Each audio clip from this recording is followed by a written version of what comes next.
Tonight, a neighbor told us he heard this happen. The driver died, and police said this garage was not the only thing this truck hit. And she's only 9 and lost a leg when a Hummer hit her and dragged her a half-mile. It's kind of hard to recover. Tonight, the message that little girl has for the driver who hurt her and the people who saved her life. And you're looking live tonight in Troy. Looks pretty nice, but the teens and 20s, that's the temperature. It's dry right now. We're also tracking something that could have a big impact on your morning commute. Live, local, late breaking. From the WHIO Broadcast Center in Dayton, this is News Center 7.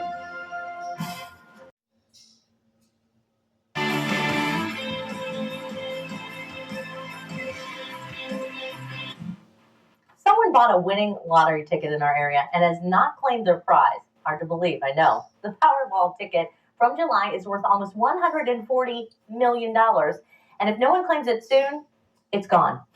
News Center 7's Mason Fletcher went to the Huber Heights Walmart where the ticket was sold to talk with shoppers. It's a chunk of change, isn't it? One lucky lottery player struck rich when the Powerball drawing showed the 5 numbers on their ticket. It meant they were taking home the jackpot, or at least we thought. 5 months have passed since the drawing, and still no one has claimed it. Do you play the lottery at all? Yes, I do, but I don't play that one. Huber Heights resident Jim Perkins told me he missed out on the big jackpot. But like many of us, he has an idea of what he would do with that kind of money. I'd probably take care of a lot of people that needs it, you know? Mm-hmm. No matter who, but I'd sure take care of them. And he wasn't the only one. Brand new car, pay off my debt, pay off my schooling. Yeah. Well, all those people in Africa that don't have clean water, I think I'd get a bunch of those some good water. The winner has 2 choices. They can take the money up front in a lump sum of more than $60 million or receive a portion of the money each year. People I talked to were curious about the unclaimed ticket. Maybe they don't know. Yeah. So I'm thinking maybe they don't know, because how could you have that much money and not claim it, you know? The winner has until December 30th to cash in their winning lottery ticket, and I hope they do.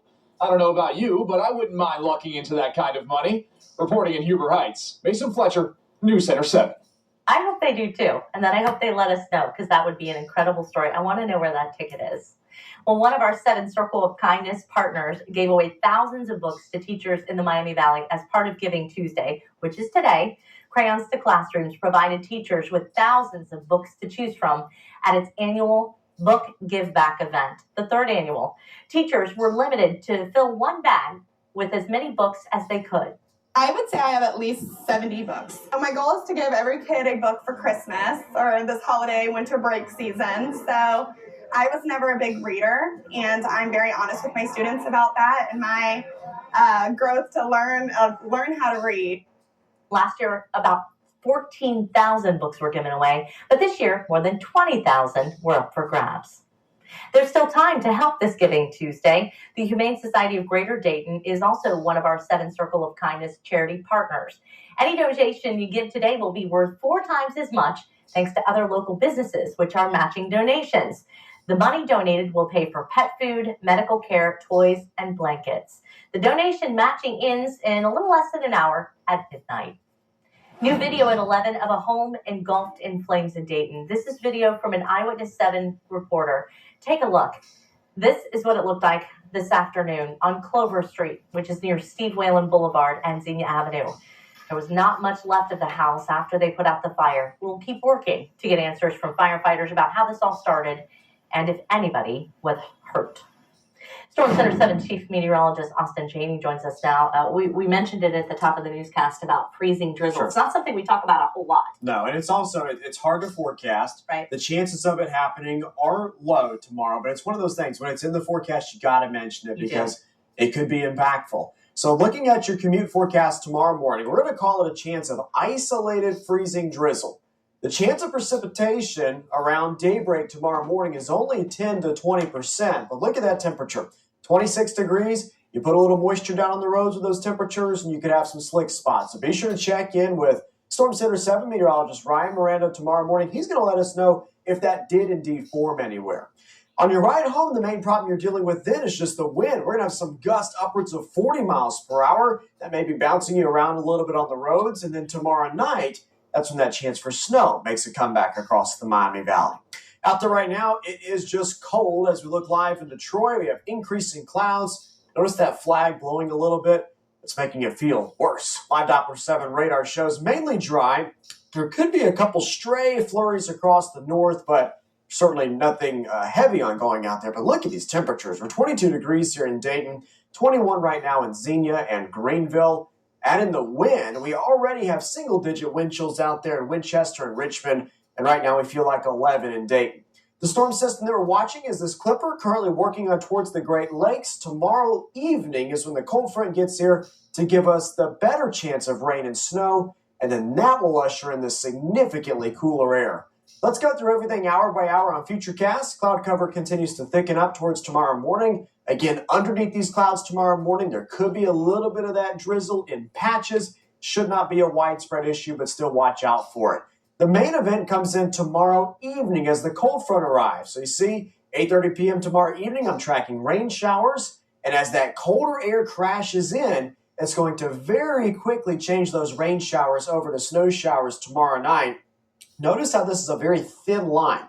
This is not going to be the Miami Valley getting blanketed in snow tomorrow evening, but a quick burst of some locally heavy snow on the tail end of that rain that could reduce the visibility. It could lead to some slick spots on the roads tomorrow night. It may be a brief light accumulation out there. By Thursday morning, the cold is the main story, with the temperatures dropping into the teens. So accumulation out of the system, don't expect anything impressive. Scattered accumulation, dusting to an inch is all we're expecting. But again, those quickly changing travel conditions tomorrow night is what I'm watching.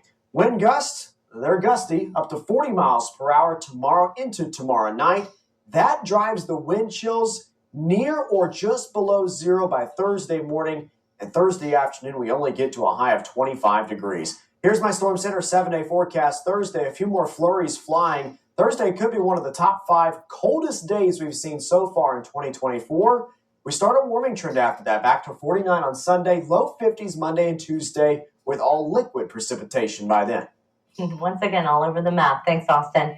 Well, the Dayton Flyers took on the Western Michigan's Bronco tonight for a non-conference battle. WHIO Radio's Larry Hanskin has highlights from the matchup. Well, the Dayton Flyers trailed by 3 at the half, as much as 10 in the second half, before eventually leading by as much as 10 and hanging on for a 77-69 win over Western Michigan behind a team-high 23 points from Enoch Cheeks. Dayton, now 7-2, is home again on Saturday to host Lehigh at 2 o'clock. And that was Larry Hanskin. For years, doctors have said they were worried about kids vaping and smoking, and now they have new evidence. One state is taking it very seriously.